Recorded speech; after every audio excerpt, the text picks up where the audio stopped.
Welcome to the webinar. Welcome and thank you for joining us today for Notes from the Field, a SAGE post-occupancy evaluation, a SAGE webinar presented by Amy Carpenter and Migette Kaup.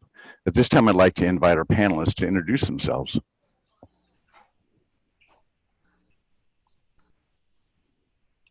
Hi, everybody. This is Amy Carpenter. I am an architect with SFCS Architects.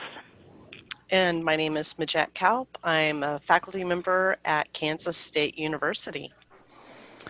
And my name is Mitch Elliott. I'm past president of SAGE, and I'm the board liaison for the post-occupancy evaluation group, and I'm moderating the webinar session today.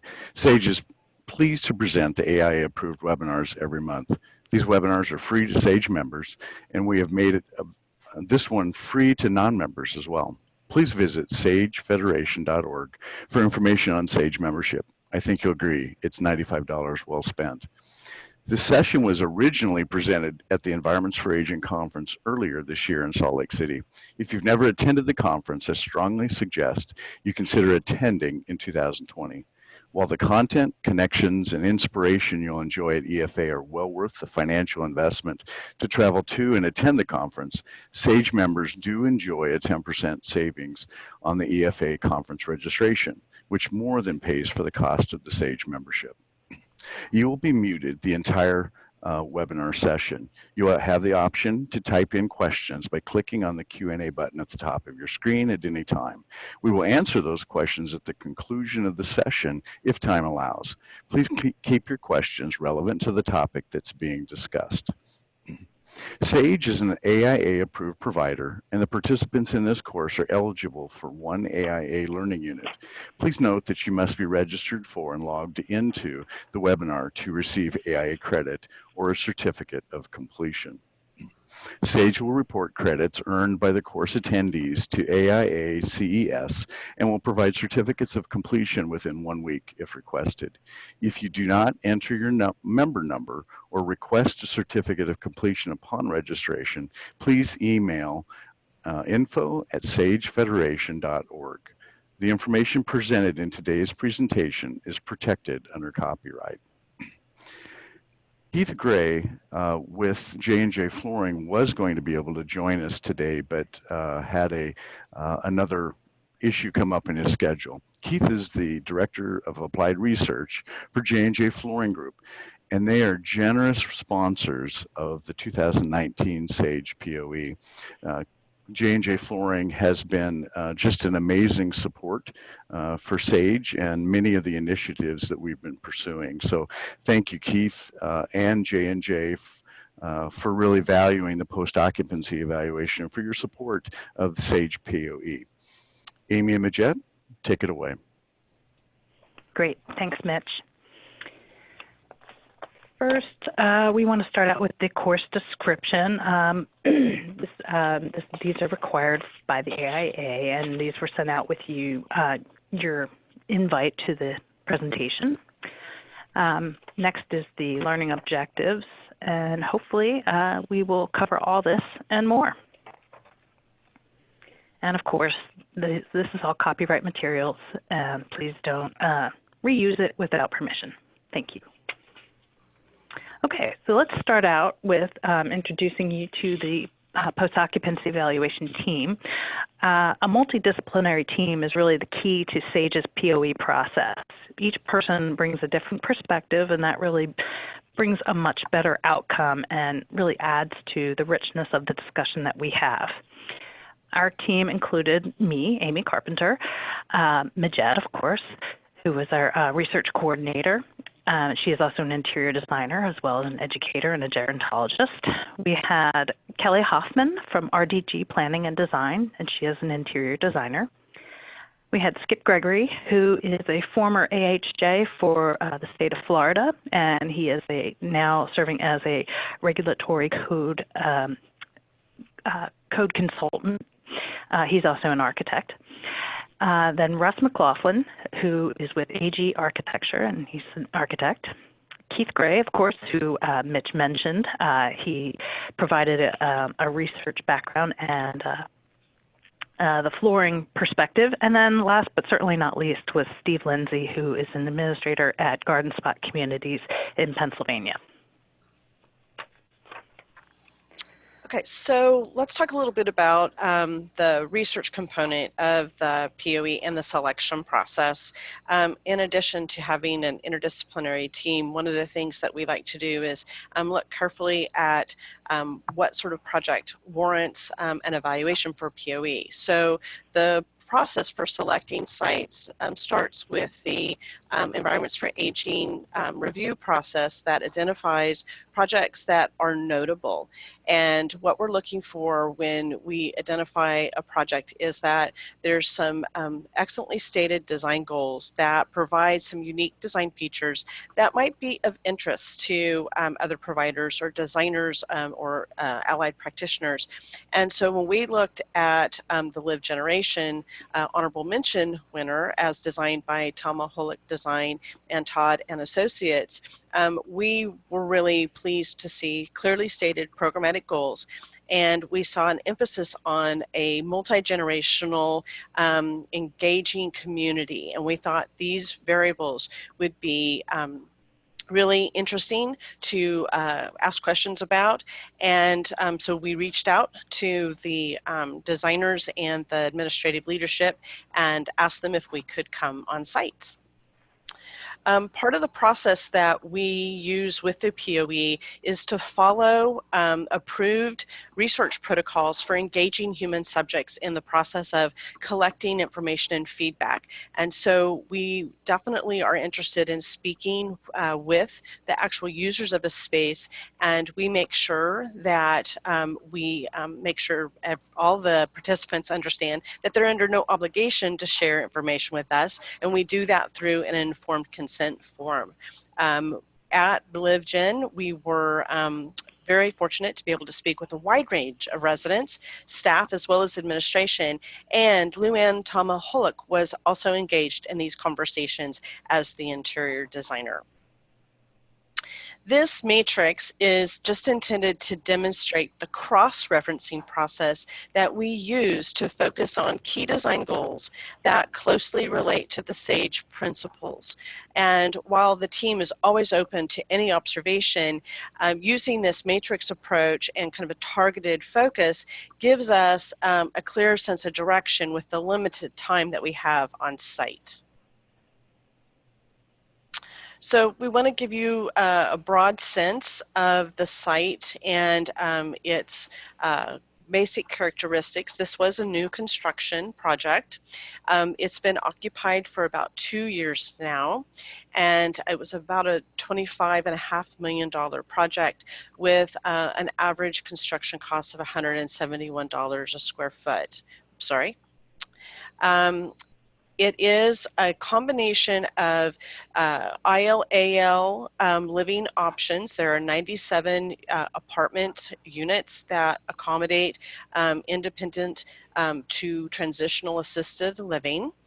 There's also a 48 memory care unit on the site. So here to the east is the main building with the independent living, assisted living apartment options. On the west side here is the memory care unit. And here's kind of a main thoroughfare that you see running along the west side of the property. And as you enter the circle drive here is where you enter the main building. It might also be of interest, because we'll talk about it later. Right here, nestled here in this knuckle, is a pool. And also right here in this little corner is the Touk Cafe, which we will also be discussing. One of the things that we were interested in visiting the Live Generations project for was that they described a very aging in place living option where residents could stay in their apartments, and they would have full capacity for assisted living services without having to relocate. It is important to note that residents cannot require a 24-hour care. So if they do require either extensive memory support, they can relocate over to memory care, or if they find that they do need full-time skilled nursing services, they would have to relocate to a different care provider. There are currently 111 residents living at Live Generations, and of those, 33 are receiving assisted living services within the IL apartment framework, and 19 are using the memory care services. Okay, so let's dive in. We're going to start off with talking about the project goals and then take a little photo tour of the community. So these are the owner's stated goals. We're going to break them down individually, starting with goal number 1, supporting a vibrant life. The owner's stated goal was to really provide a wide variety of spaces for residents to interact. And you'll see that they certainly did that. For a relatively small building, and they only had 97 units, they really have a lot of common space. The first space is the bistro, which is immediately adjacent to the main lobby. This central location makes it very popular for the residents to hang out and do activities. The bistro also serves breakfast and lunch. And, you know, during the day, we found a lot of activities taking place there. The one issue is that the bistro really isn't large enough to host all of the people that want to participate. And, you know, even though the design teams scattered common spaces throughout the building, it seemed like all the residents wanted to gravitate towards this one spot anyway. Next, we go to Crave, which is the main dining room, and it's used for all meals. There's really a good variety of seating types and table sizes. Residents reported really liking this space. You can see that there's banquettes, there's armchairs, there's regular dining chairs, and a lot of different types of groupings. And there's booth seating in the back. The open kitchen that you can see, oh, can you go back? Sorry, Migette. The open kitchen in the back was really well liked by the residents too. The space is very dramatic with the 2-story volume, and it really feels like a fine dining restaurant that you might want to find, or you might find out in the community at large.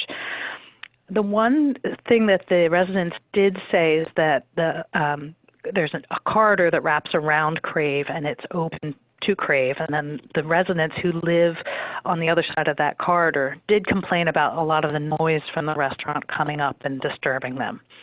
So that was the only drawback. Now you can move on.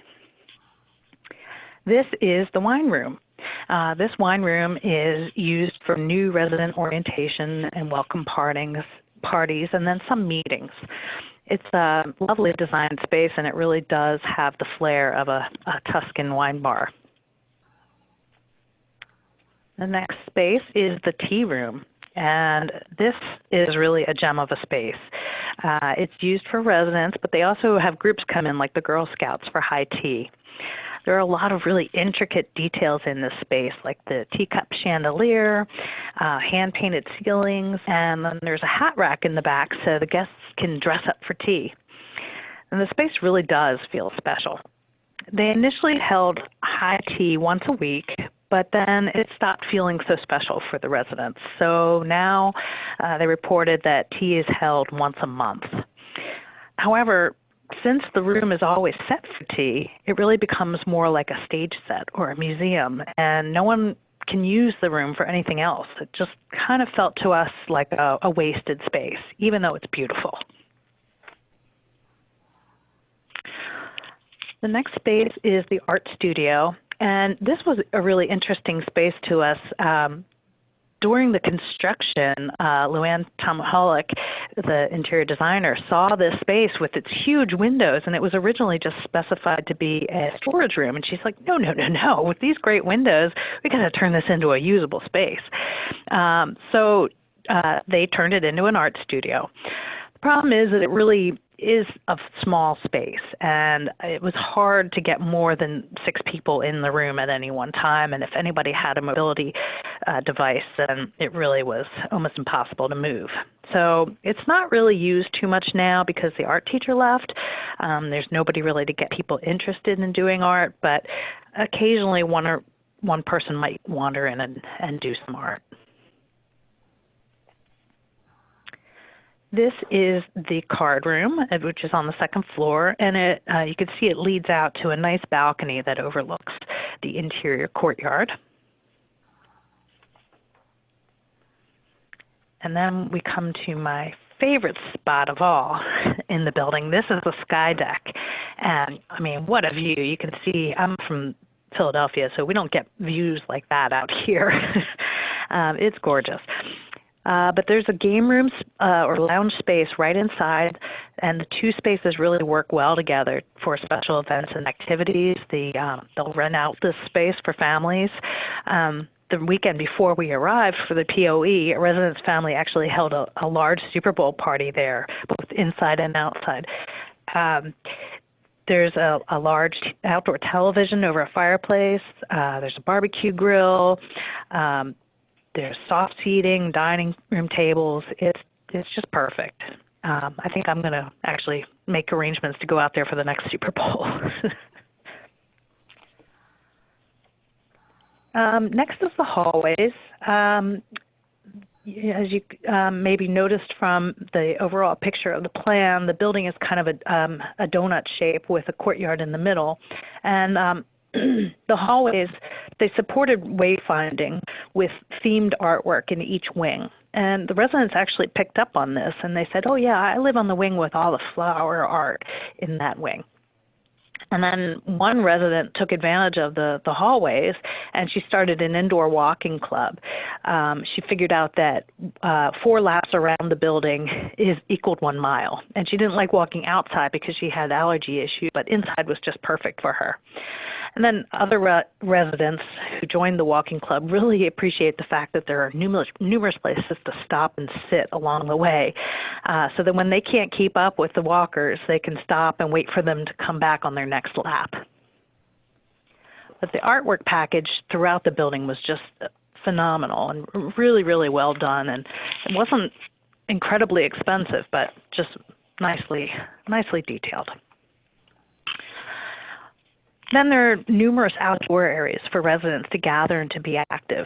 This area is right outside the fitness area, and it provides a spot to cool down after working out, and it leads into the pool area, which also had a variety of seating areas, hot tub, and just thoughtfully designed outdoor spaces.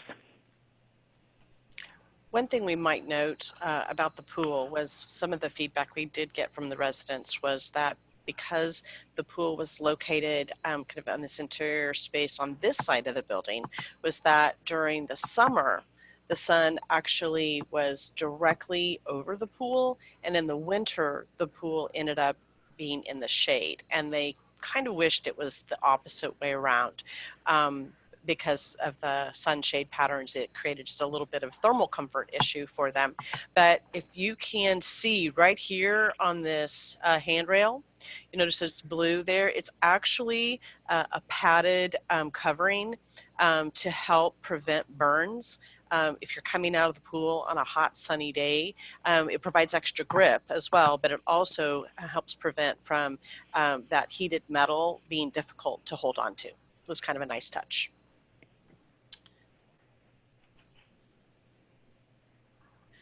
So going to the second programmatic goal, to bring in the community, one of the things that the design competition package talked a lot about was creating a neutral environment for multiple generations to come together and enjoy each other's company and socialize.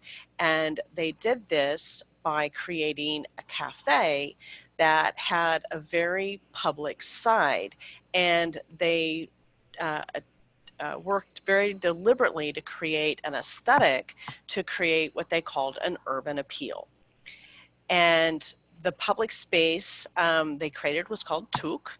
It was a cafe that has become popular with the community, and you can access the space from a public parking lot, and you don't have to go through the building to get there, but residents can access the cafe directly from their apartment building.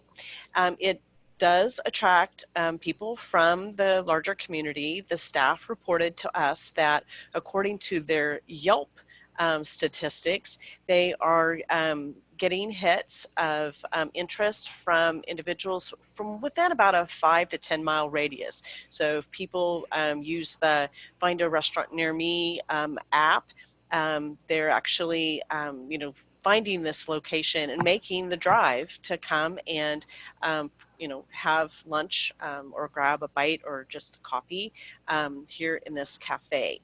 The offerings are, it's a nice menu, and they've got breakfast, lunch, and dinner options.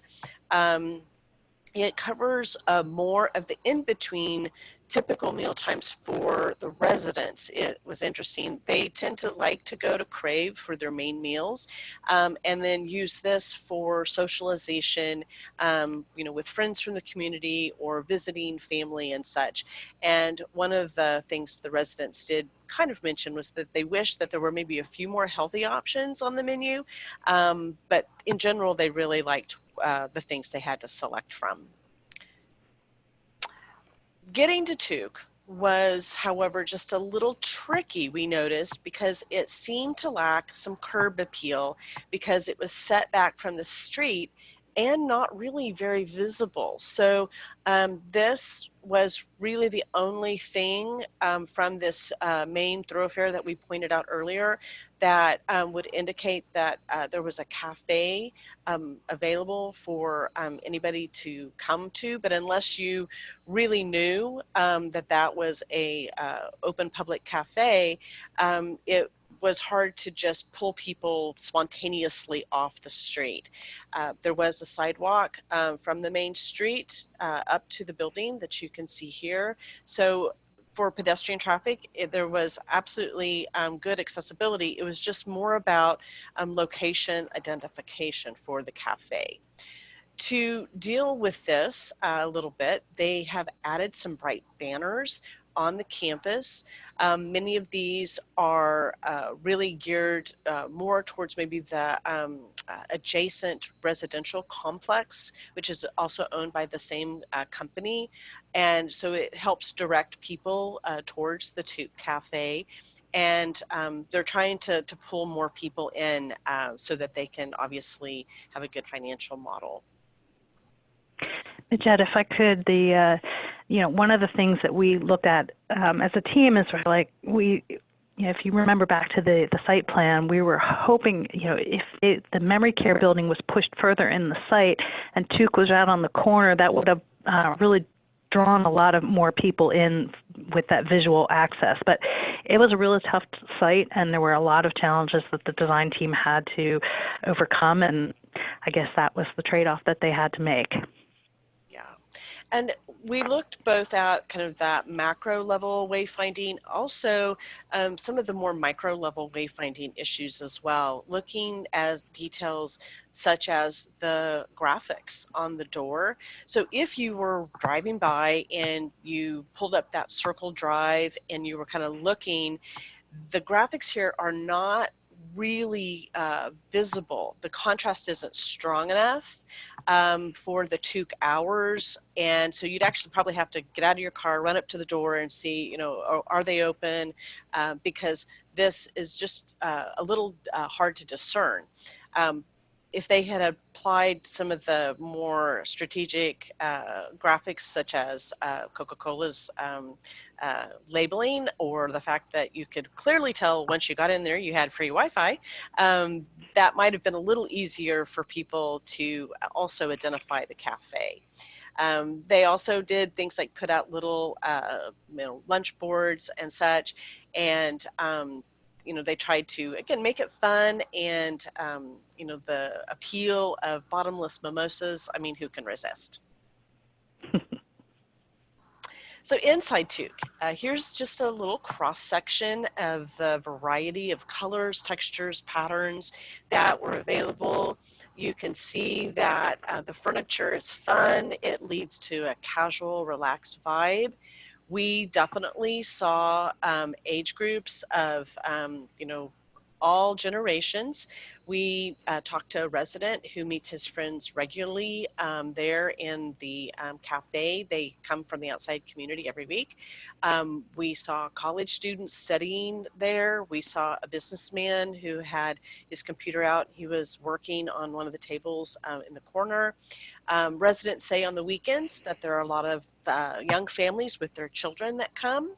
And as you can see here, they've got, a variety of options for food and, a cross section of different types of seating for, again, different styles. So it's a fun space and very engaging, and the design certainly creates a lot of visual stimulation and variety.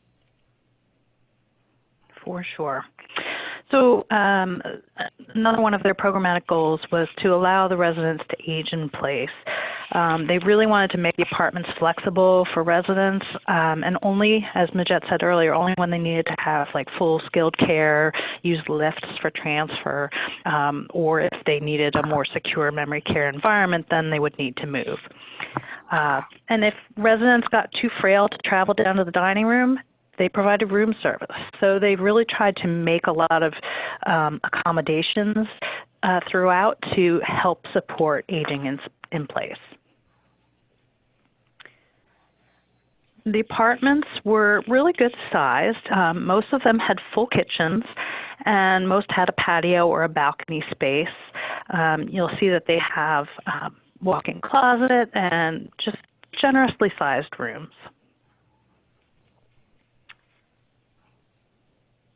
The design allowed to have personalization at each unit entry. Some residents took more advantage of this than others, but it's nice to have that opportunity to personalize your space. One issue that was discovered was that the apartments really weren't large enough, or they just didn't have enough space to maneuver scooters inside. So the scooters would wind up outside in the hallway, but then there were no charging outlets available for them to be plugged in and charged while they were out in the hallway. I think the staff did make them bring them inside at night, but I guess they just sat right inside the door. There wasn't a designated parking space planned for scooters.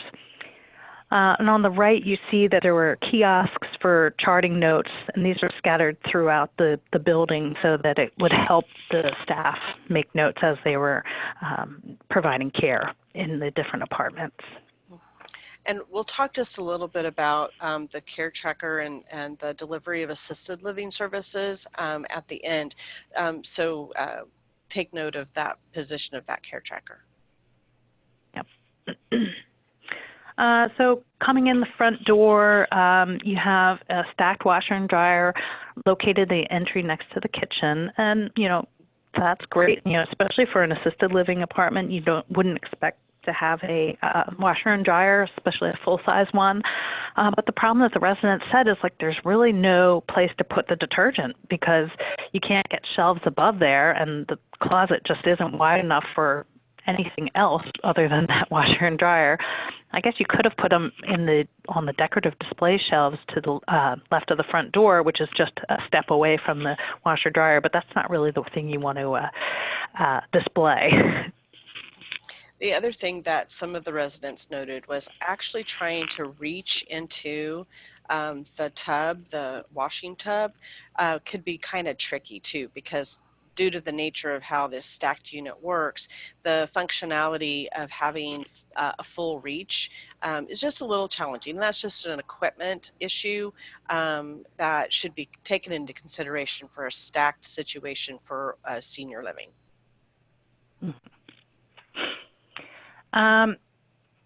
One of the things that they really tried to do in the kitchens that we thought was pretty innovative was you can see on the picture on the left, the cabinet doors were designed so that they could slide back to provide knee space under the sink if a resident should need that. And then to the left of the stove, there was also workspace and knee space so that residents who happened to be in a wheelchair, if they needed to sit down, they could, sit there and use the counter. What was interesting, though, is that what the residents commented on is like, we don't have a dishwasher. And they said, yeah, but there's that empty space, so we just stuck the dishwasher in there. I don't think that's really what it was designed for, but that's what all the residents are using that blank space next to the stove for, is adding in a dishwasher. The other thing to note is that you see full appliances here. This is something that Luann talked to us about in quite a lot of detail. She said that this, from a marketing standpoint for independent living, was really huge, because residents could see that they could, if they wanted to, have the capacity to make a meal in their own apartment, and because the apartments can be easily converted to assisted living services, then you don't lose, the access to a full food storage, which is sometimes one of the things that assisted living residents comment on, is that they can't keep the type of food they want in their apartment. Again, with regard to thinking about reach and universal design and accessibility, it's great that we have open knee spaces below, but if you happen to be using a mobility device, you're not going to be able to get to this microwave area. And it's also located over a heat source, which in general is kind of a tricky location. Yeah, it wouldn't be my first recommendation. The apartments had really tall ceilings and large windows, which really brought in a lot of natural light, and it just made the space feel a lot bigger. And you could see having the pass-through at the kitchen open all the way up to the kitchen ceiling, which was a little bit lower, and having that wide pass-through really helped create that feeling of spatial flow. It was just a nice feeling throughout the apartment, and even though they're good size, they're not overly generous, but they're good size, but it lived larger than it really was. In the bedroom, it would accommodate a full-size bed. Obviously, you're not going to get a king-size bed in there, but a full-size bed was good, and it fit. And you could see the walk-in closet beyond. Moving into the closet, it was a nice bonus to have that walk-in closet. You see on the right-hand side there, that picture, there was a cabinet in the bathroom that had doors that opened onto these shelves that were in the walk-in closet. And you can kind of see them on the left side. The shelves are on the left side of the middle picture. And the reason that was done that way was the intent was that if a resident needed more assistance, but they didn't need full assistance in transferring and bathing and things like that, but they just wanted standby caregiver in case something happened, that the caregiver could stand in the closet, give the resident some privacy in the bathroom, but still hear what's going on in the bathroom, and then could pass the resident dressing items through this pass-through area to help them get dressed without being physically present in the bathroom. It was a nice idea. A lot of the residents that we spoke with, they didn't get it, and it was tough to tell if it was actually working, but it's an interesting idea. In the bathroom, they also provided the standard doors under the vanity that would push back for knee space. So no modifications would need to be made to the vanity unit. They would just open up the doors and push them back if that was the level of care that they needed at the time. They also provided, nice contrasting grab bars around the toilet. They weren't overly institutional looking, but they still had a nice visibility, a nice contrast. And then you see the ones in the shower also contrast pretty well. They had a flush roll-in shower, which was nice and beneficial at any age and any care ability level. We also noted that they opted to just go with a shower seat that could be movable as opposed to attempting to install the fold down seat. A lot of feedback that we seem to be hearing from staff on the fold down seats is that they can be kind of cumbersome to manage, and if you don't need them, they're kind of just in the way. So I think just providing an as needed shower seat is probably a pretty good approach.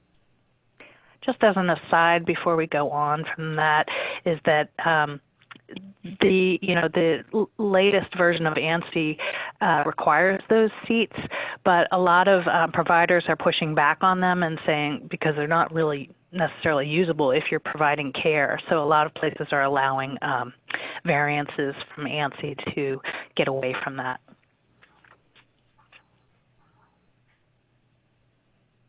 So, what did the residents think about the spaces? This was an interesting conversation. They talked about storage in the apartments, and they were really interested in talking about the pool, and they had security and community issues. One of the things that was one of the comments that came right out of a couple of the residents' mouths was, it's pretty, but some spaces are difficult to use easily. The card room that we pointed out was actually intended to be a space for, a lot of activities for the enjoyment of resident socialization, but they found it difficult to enjoy the space because of some lighting issues, and they felt like they couldn't actually see their cards very well. That we mentioned the tea room. Some spaces are so pretty, we just don't want to mess them up. And when we asked specifically about, well, do you think you could ask the staff if you could reset the tea room? They seemed really reticent to go there because the tea room just had this really pristine, lovely composition. So they definitely enjoyed the spaces. They thought the places were absolutely beautiful, but there were some programmatic, functional program issues that they thought could be improved. So, as I mentioned, the card room and the art room were two spaces that they felt like the lighting was really difficult for them to manage. And glare was the main culprit here. So the lighting design in the card room actually is being improved right now. There weren't enough foot candles landing on the table surfaces to provide for good readability for text, such as a deck of cards. And in the art room, the light was wonderful just for having a nice overall amount of light to work with for art projects, but because it was not shielded, it created some difficulty with regulating the amount of light, the contrast of the lights and darks for residents who had low vision. So some areas of challenge that residents picked up on. The next area that was kind of interesting, and this relates to the card room, is that Crave, this is actually a side area in Crave. It's a single story space just off of that two-story volume we showed you earlier.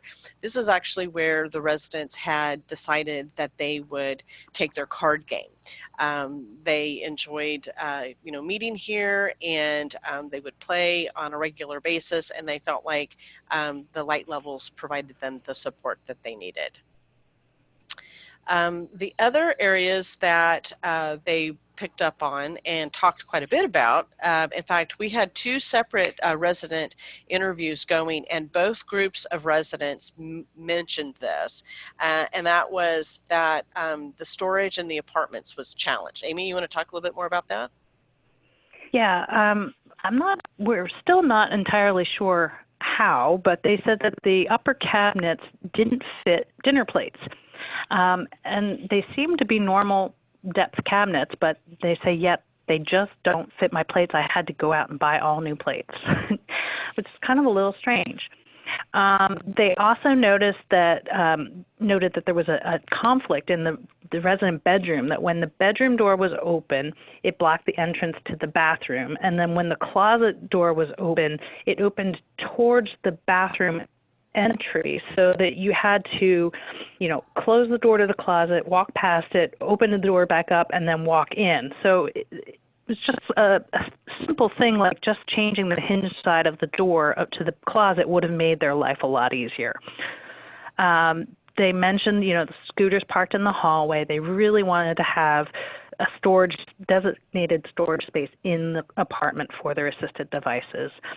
And then strangely, I found strange, is that they were complaining about the carpet in the apartments because there was no padding like they were used to in their single-family home. However, of course, we know that if you really want to make it flexible so that anybody with any kind of mobility challenge can use it, you're probably not going to have that heavy, deep padding that most single-family homes would have.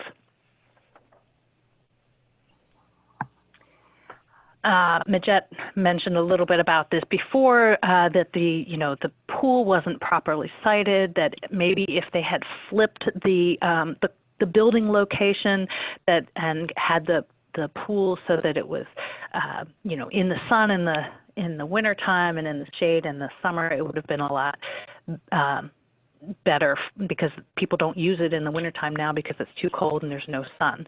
But you can see some of these really nice seating areas that were created. This is AstroTurf in those seating areas, so that there's no maintenance. And, obviously in Arizona, it's really difficult to grow grass. So this is the next best thing. But it's a nice space. So another observation that we got from the residents was a sense of mixed emotion about bringing the outside community in with regard to security. And they commented that they definitely thought it was good for Kaup to have people coming to the cafe, but they also just expressed a little bit of this sense of the apartment building itself needed to absolutely be secure for safety purposes and not having strangers coming through the door. If you look here, this is where there's actually a gated transition. The door here is opening onto the apartment building side. You walk through. In order to get through this door, you actually have to have a key pass here, so the residents can use their pass and go through here, and no one can just walk through this door unless they have the security clearance to do so, the key pass. And then here's the door that goes into the second level of Kaup, and then goes down the stairs to the street level. This is a view, just a glass view into the second level of Kaup, so there's a lot of visual connection there. And again, this is just kind of an interesting conversation to have with residents about yes, they valued the community engagement, but they also wanted to make sure that they felt safe and secure. So what did the staff have to say? Generally, they said that the staff really liked the open kitchen. They felt it made them behave better and act more professional. They said that they really had to watch what they said. But there was a real sense of pride in working in this community. It just felt that all the spaces were really elegant. And, the residents were really engaged and involved in the community, which they enjoyed. The staff, they did say that they were beginning to feel challenged by having the care recipients, the people who needed assisted living care. They were feeling challenged by having them spread out throughout the building. And it's gotten to the point where they've actually considered abandoning the age-in-place idea and move all the assisted living residents to the third floor.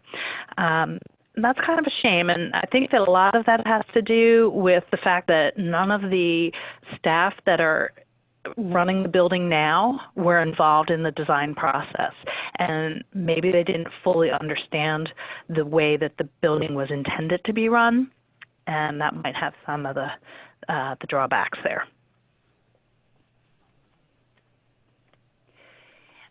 In Tuc, they really said that it's a gorgeous space, but there's a lot of hard surfaces, and they said that it's a lively sound. You can see the second picture from the left that we did a informal sound reading there, and it's a lot of decibels. 79 decibels is pretty high. One of the employees said that they were up on the balcony area, like in the top right photo, and they were sitting at a table and they could hear somebody down at the table, the long farm table on the left-hand side photo, talking about them. Luckily, they were complimenting her. She leaned over the balcony and she said, "Hey, thanks for the compliment." And they were kind of appalled that there just happened to be a sound corridor that went straight up to the balcony, and you could hear everything that was being said at that farm table upstairs. One of the things that we noted is that the ceilings are really, really nice, but you see in the bottom right-hand side picture that it's like this corrugated metal ceiling. And it's beautiful, don't get me wrong, but if they just perforated that and had some absorbent backing behind it, it probably could have gone a long way to absorbing some of that bouncing sound that's happening in that space.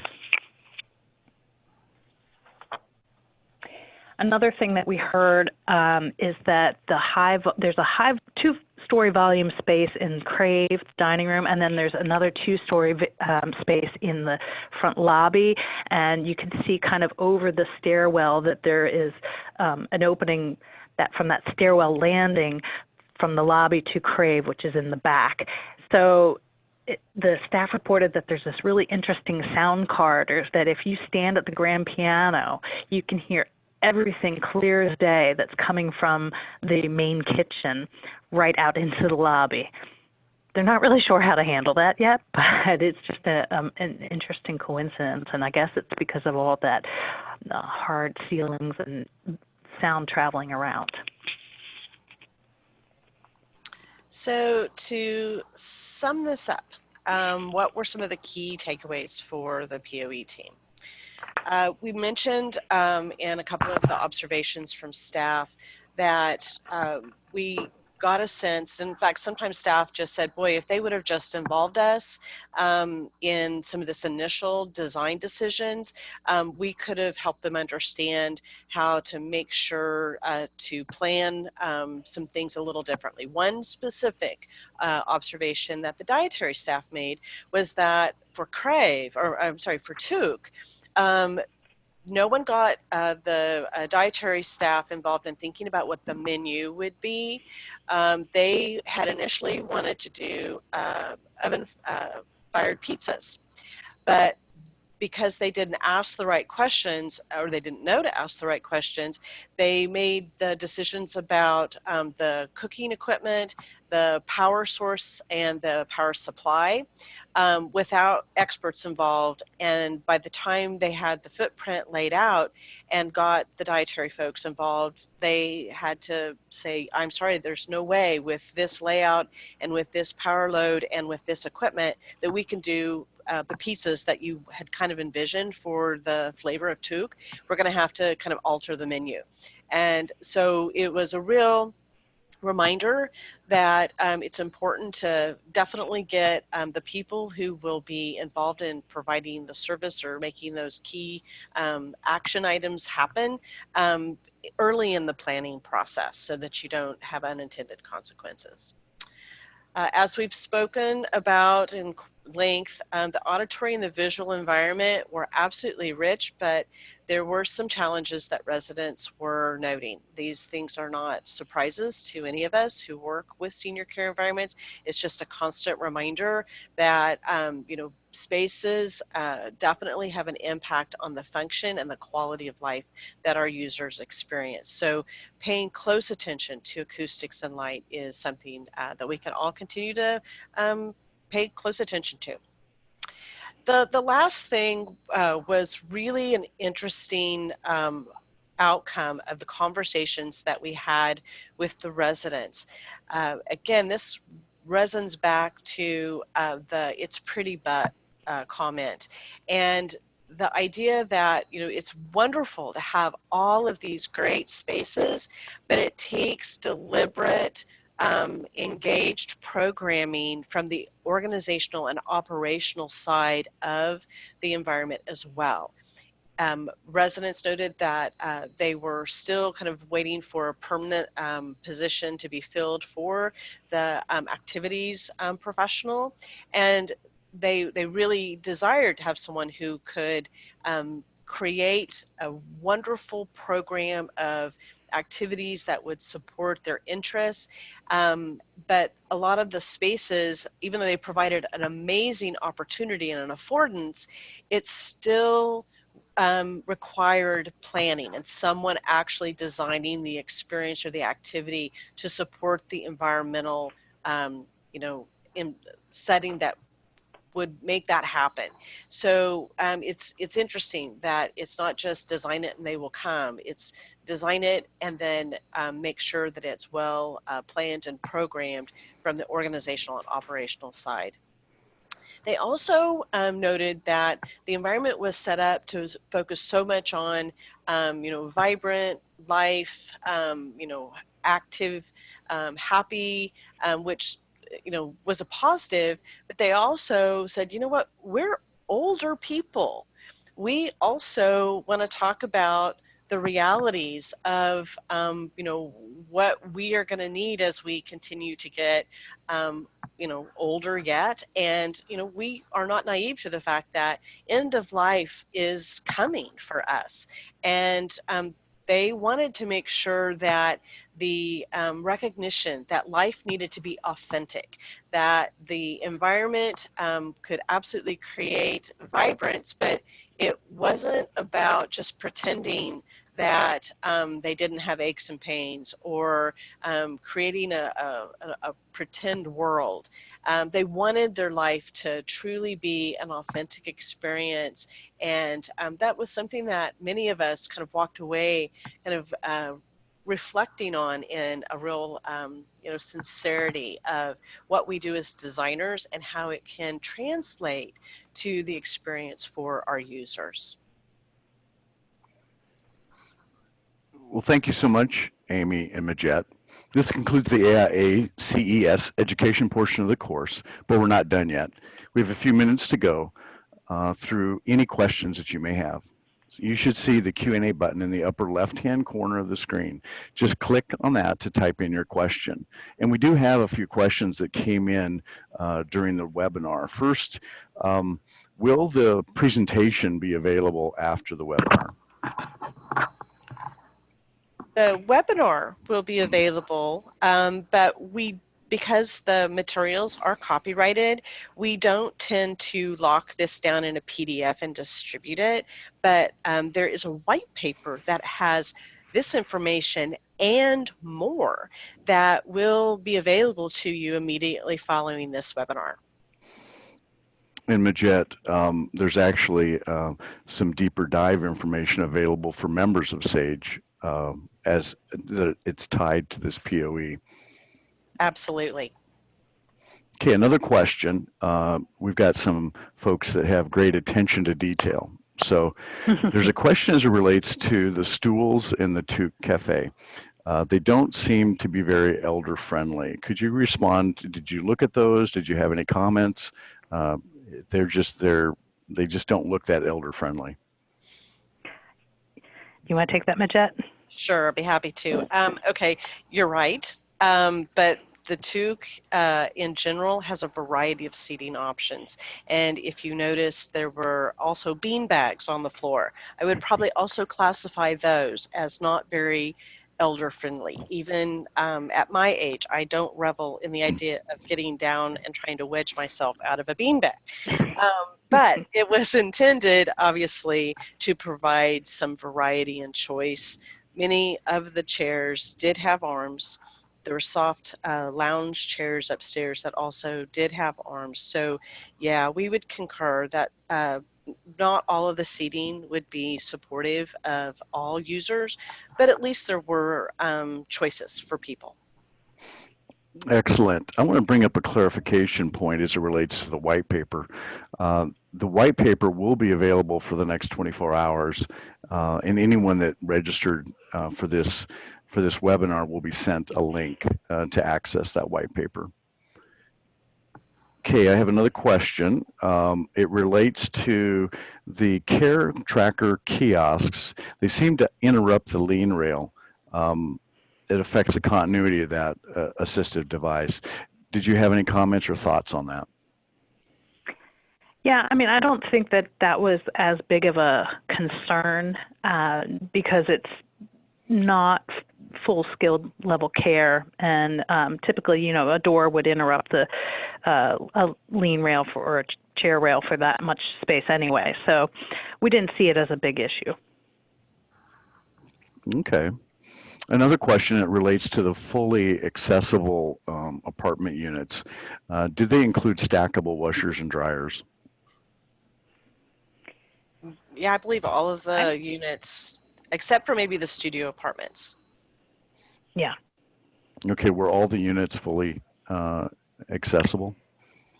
They did design them as such. I don't know that they labeled them all as fully accessible, but they were all designed to be fully accessible. Very good, thank you. Another question that came in, was a residential design or a hospitality desired to make it more authentic? You mean by the residents? Is that what the question is? Yeah, I'm going to interpret it that way.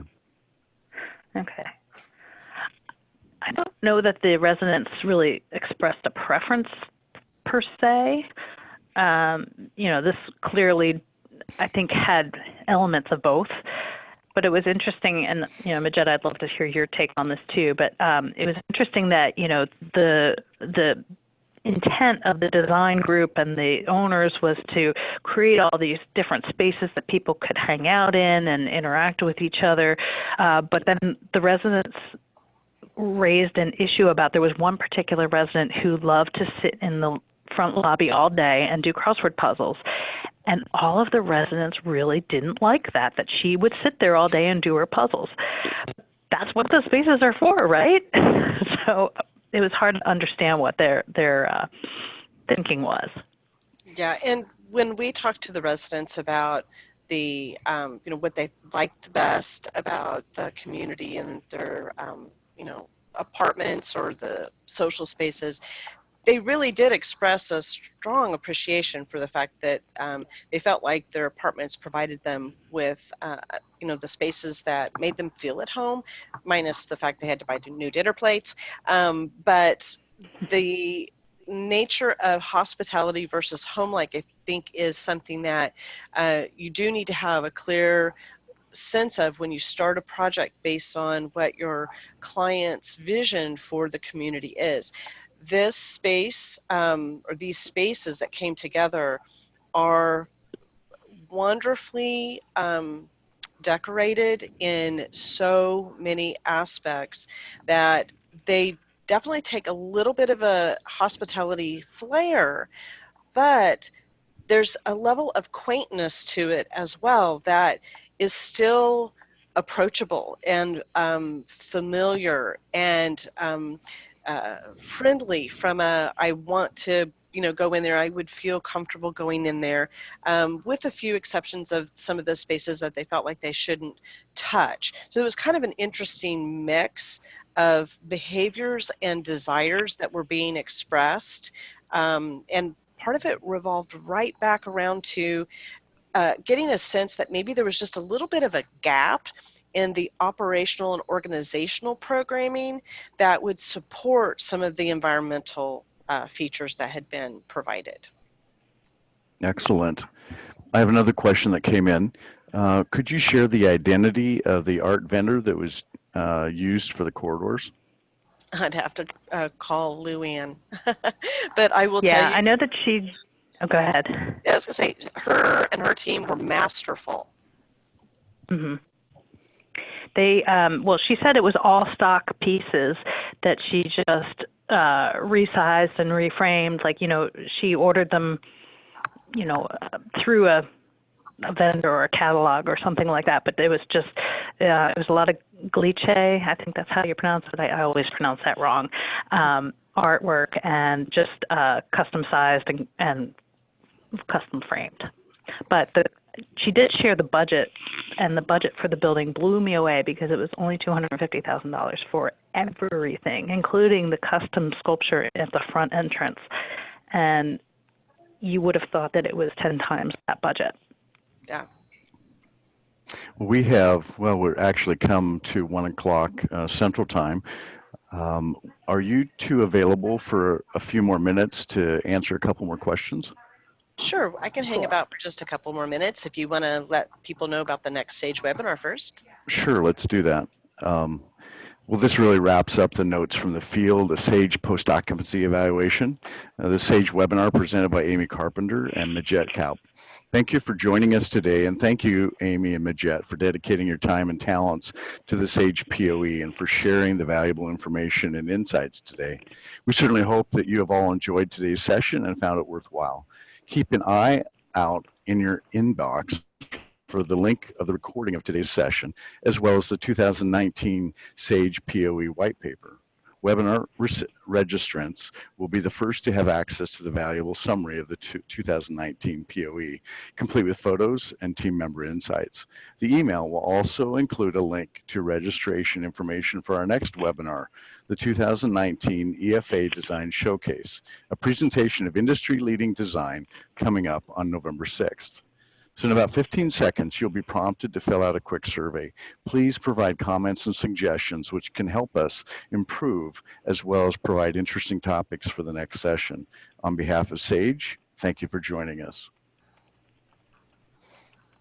So another question that came in relates to a comment, Amy, I believe you made about some of the changes in leadership between the time of planning and the time of occupancy.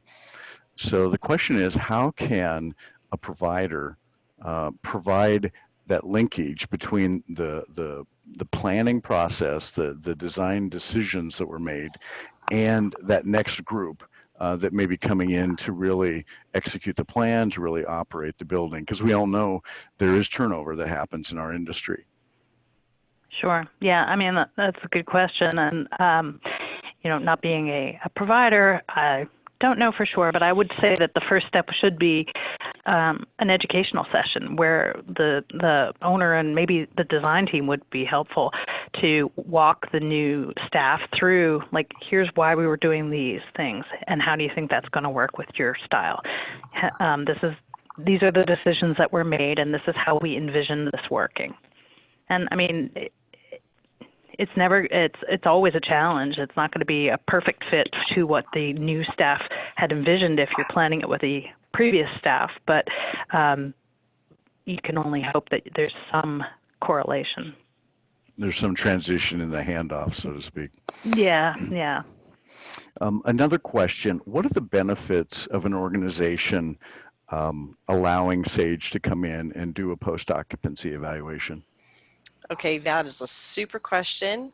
And here's one of the things that I think is one of the biggest benefits is, one, we're all trying to learn and grow. And having the opportunity to have a SAGE POE team come in and take just an observation of what is happening in a project that has invested in a change or remodel or new construction is a really quick way to identify positive next steps. In our POEs, one of the things that we are really quick to acknowledge all the time is that there's absolutely no perfect project, that every decision happened the way it was envisioned, or that every budget is unlimited and so there were no trade-offs or no hard choices to be made.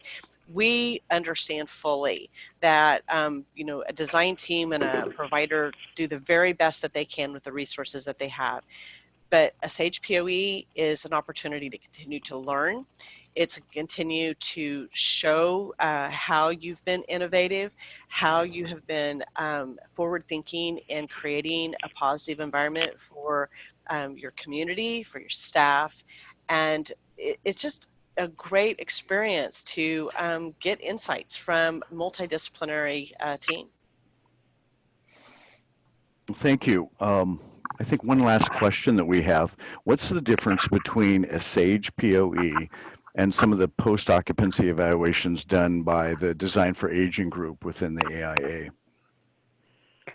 I think that every group, I mean, there's some basic similarities, but every group takes a different look or a different twist on what they're looking at.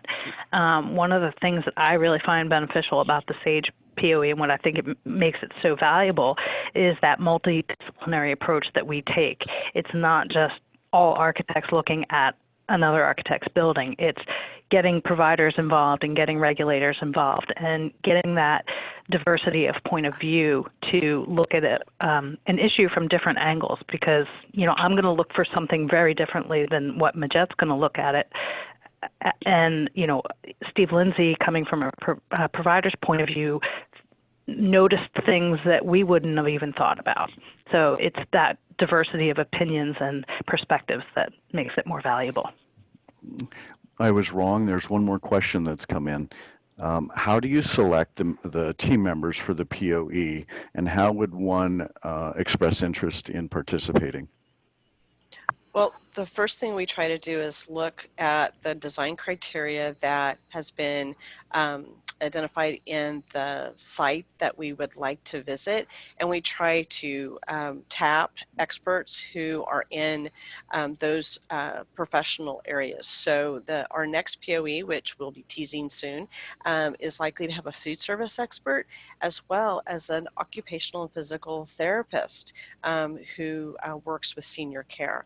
So we definitely try to mix up the blend of professional expertise. If you have an interest in, participating, I'd say just reach out to Amy or I and tell us what your interests are, tell us what your area of expertise is, and when an opportunity comes up, we'll see what we can do. And also join SAGE.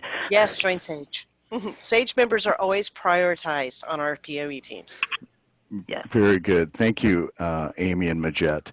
Well, I think this really wraps up. We don't have any more questions. So thank you again. We had a number of our participants hang in there over the 1 hour time period, and we really appreciate that. So until next time, thank you very much, and we'll see you soon.